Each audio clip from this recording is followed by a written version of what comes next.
Welcome to HSBC Global Viewpoint, the podcast series that brings together business leaders and industry experts to explore the latest global insights, trends, and opportunities. Make sure you're subscribed to stay up to date with new episodes. Thanks for listening, and now on to today's show.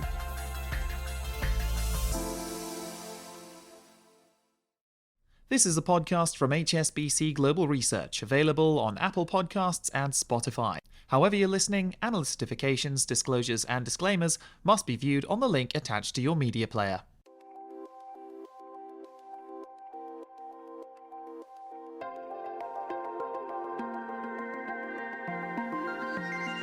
Welcome to Under the Banyan Tree, where we put Asian markets and economics in context. I'm Fred Neumann, Chief Asia Economist here in Hong Kong at HSBC. There's really just one story on the street here in Asia this week, and that's mainland China, where markets are trading again after the Golden Week holiday. We're already seeing some steep ups and downs as investors get to grips with stimulus announcements from Beijing. My guest today is Greater China economist Erin Xin. Let's get the conversation started here under the Banyan Tree.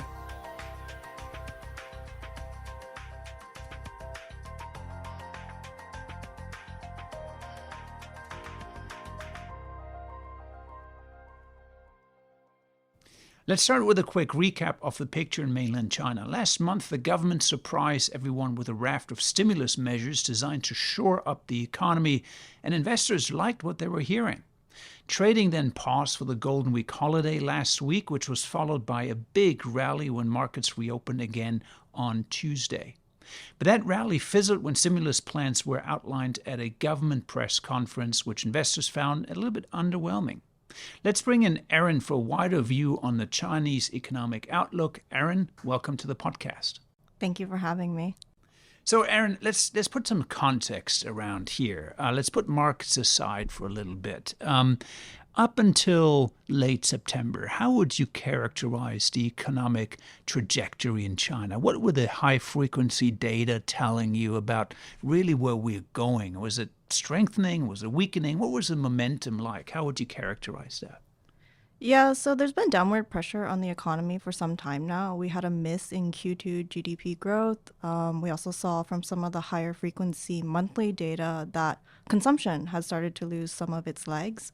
So that was starting to show economic pressure on the economy. And some of the other high frequency data, like continued contraction for about 5 months in a row for the manufacturing sector. The services sector also saw its first contraction since December, highlighting some of that urgency that's come through with the recent policy stimulus. So broader deceleration in economic growth, even over the course of the year. And of course, there was worry that maybe the government would not necessarily reach its around 5% growth target on that trajectory. Now, before we get to the stimulus measures, what lies at the heart of the slowdown in China? Because actually, over the past year, we've had always a bit of easing here and there. Exports are doing well. So in your view, what's the main drag on the economy? What's sort of pulling down? You mentioned consumer spending not doing well. Now suddenly services are also contracting. What's at the heart here of that slowdown? I think it's definitely related to consumption. So following the reopening, we had those tailwinds from revenge consumption. Services is still relatively strong compared to goods demand, but over the course of the year, we've seen that momentum has been fading more, even in the services side. So I think that's been reflecting in the data, kind of highlighting some of the concerns about that spreading out further into the economy. I think the other thing is that some of the tailwinds that have been coming through from, say, export side, there's some uncertainties there. Things like new export orders index, those are also starting to show signs of contraction from the global scale. And then, of course, when we look at the property sector, that's been a continued drag, hasn't really stabilized despite some of the property easing measures that we got back in May. So there you have it. You have a slowdown in economic growth. It's actually broadening, right? It's not just property, it's also now consumption and services and some question marks over exports. So markets, of course, were a bit jittery over the last few months, to say the least. Now, late September, here policymakers come out and boom, we get these fireworks in the markets. Tell us, what, in its very plain words, what did they announce? What did the market suddenly like that they sort of said, wow, something is changing here?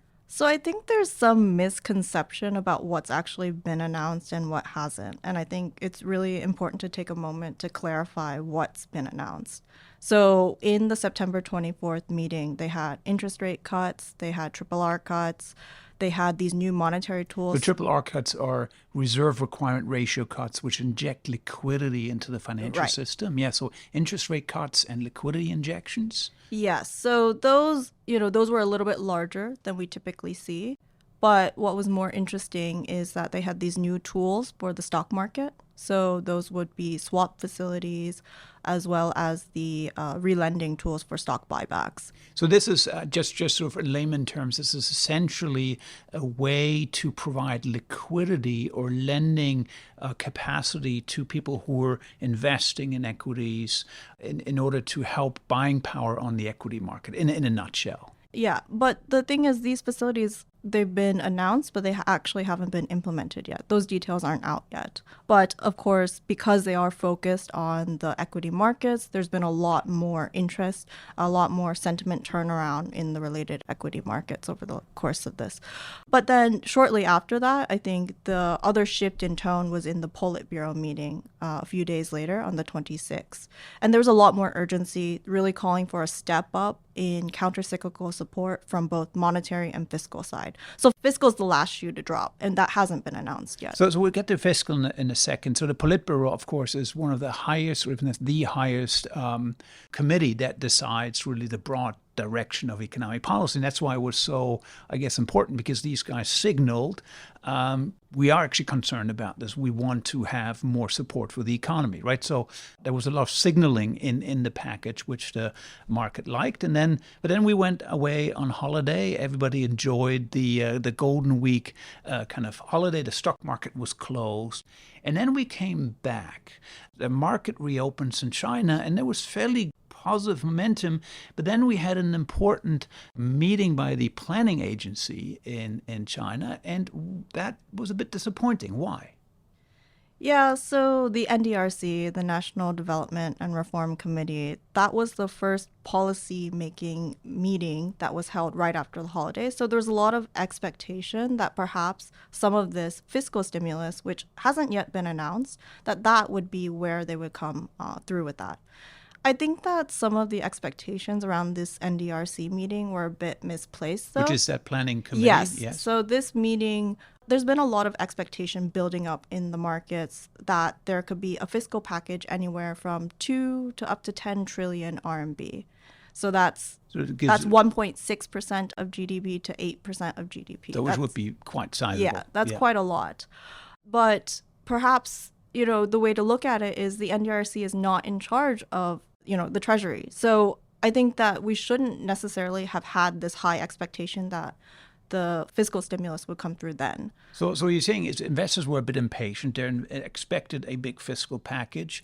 But just because it wasn't announced doesn't necessarily mean it wouldn't be announced in the future, because, of course, a decision around fiscal policy is actually done by the standing committee of the National Parliament, National People's Committee, or the Ministry of Finance, and that will happen later this month. Now, we have a lot of monetary stimulus measures, and now we're waiting for the fiscal part. As an economist, how important is the fiscal part, that second part of the stimulus? Is this just the icing on top, or is this the actual main part of this package that you would need to kind of get the economy going again? I really think that fiscal is quite crucial. Partly, fiscal can be allocated more directly. It can come through much quicker. Monetary policy, with the way that the PBOC moves, it tends to be in smaller steps than you might see in other central banks. And then there's also a lag time for that to feed through into the real economy. I think that we've already seen that some of the fiscal policies already announced this year have been seeing some successes. So they have these trade-in programs, and they've allocated about 150 billion for consumer upgrading. And we've actually seen pretty strong results in the sales of things like home appliances or EV vehicles and such. So I think that if they can further expand that by rolling out additional fiscal stimulus, that can really get us closer to those annual GDP growth targets. So clearly fiscal policy is one of the key ingredients of the stimulus package, but you also hinted at some of these measures being aimed at consumers. And that seems to be a new tack maybe, because in the past, of course, mainland China has had fiscal stimulus packages, but most of them were usually aimed at infrastructure or other types of grand projects. This time we see a bit of a hint, don't we, that we're going a bit more towards consumer help. Is this really just around the edges, or do you sense a structural shift in the way China thinks about implementing a fiscal stimulus? There is definitely much more emphasis on consumption spending. That shift in tone has been visible over the last few months. We've seen that in the third plenum, also in the recent Politburo meetings. There's a emphasis on expanding consumption. I think that it's not to discount that there would be further stimulus on investment. I think that that still will play an important role. But just that ratio is probably we're going to see a much more even ratio between consumption and investment. So there's a shift here, both in terms of just the magnitude or the sense of urgency that's coming through in stimulating overall, and then there's a shift in terms of the type of stimulus they're targeting a little bit at the margin. 3 months ago, would you have thought we would be here in October talking about big Chinese stimulus programs coming through? Is this a surprise to you? So actually, if you look at our GDP growth forecast, we've held it at 4.9%. We actually had a little bit of resolve here because even as growth was slowing, the signaling from policymakers was fairly consistent. They still really wanted to meet those annual GDP growth targets. So I think we always held the view that there is that space for them to come through with more. Certainly, this momentum that we've seen over the last few weeks has been stronger than we anticipated. But keep in mind, we don't have the final package yet. There's still some uncertainties here. But certainly, if they do come through with something in the 1-2 trillion fiscal space, that would be enough for us to get to that around 5% GDP growth target. Now, but that hints at really the fact that most of what we talked about is targeting this year's GDP growth number of around 5%, making sure we're in that ballpark range. How much do you think really it changes the narrative about 2025? Because financial markets at this point, we're talking about, we're almost mid-October. Have we seen enough that really changes the overall trajectory for next year? Or do you think we would need to see much punchier policy measures still yet to be unveiled? Yeah, so I think that in terms of next year, if they do come through with a really sizable package over the course of the next few years, then that can certainly lead to more upside surprise. And I think that we do get some hints as well from the policy messaging. They're talking about more sustainable, longer-term, high-quality growth.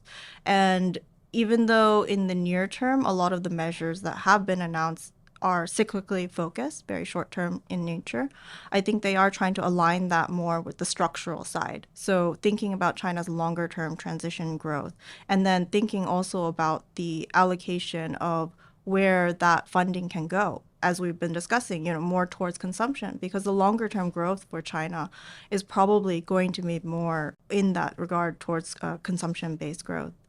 So what we're seeing here is also the making of structural policies, changing the structural composition of the economy, emphasizing more consumption growth going forward, which should ultimately help growth over the coming years as well. Now, a final question for you, and that is the property market, because we can't talk about China's economy without property. As we said, it's kind of the heart of what's kind of dragging things down. Property markets are partly about confidence and expectations. That's a large component in driving demand. Have you seen any signs that over the last 3 weeks there was a bit of a perk up in property demand? And if that is being sustained, could that mean we're getting to the bottom here of this big property deflation that you've seen? So there's still a lot of uncertainties. I think one part of the policy package we didn't really talk too much about is the property side. So they have come through with additional property easing measures, so reducing mortgage payments, lowering the down payment ratio thresholds, also extending some of the loan provisions for developers. And then actually just before the holidays, all of the largest cities in China, so we call them tier 1 cities. And these are Beijing, Shanghai, Shenzhen, Yep. Guangzhou. So these cities had actually eased some of their property restrictions in some form just before the holidays. So when we actually looked at the National Day property sales data, it was actually quite promising in these largest cities. But the other thing is that during the National Day, property sales usually are quite muted because people are on holiday and they're not shopping for homes. So I think we do need to look at the next, few weeks, month to see if some of these recent policies are having a more sustainable effect. But if not, then certainly we do think that there could be more to come through to help stabilize the property sector if needed. So that's maybe a good note to end on, is that sometimes in financial markets, there's ups and downs and gyrations when you look at the equity market, but really as a measure of whether there is improvement gradually coming through, maybe home sales would something that would certainly help the economy a lot if we see that gradual improvement coming through. And we need to be patient to really see whether these policies are working. Erin, thank you so much. I'm sure we'll invite you back very soon. It's a fast-evolving story. Thank you for joining us under the Banyan Tree and discussing China's recent stimulus measures. Thank you for having me. And that's a wrap for this week's podcast. Thank you, Erin, and thanks everyone else for tuning in. Remember to follow Under the Banyan Tree wherever you get your podcast. And while you're at it, do the same for our sister podcast, The Macro Brief. For now, take care, and we'll be back again next week.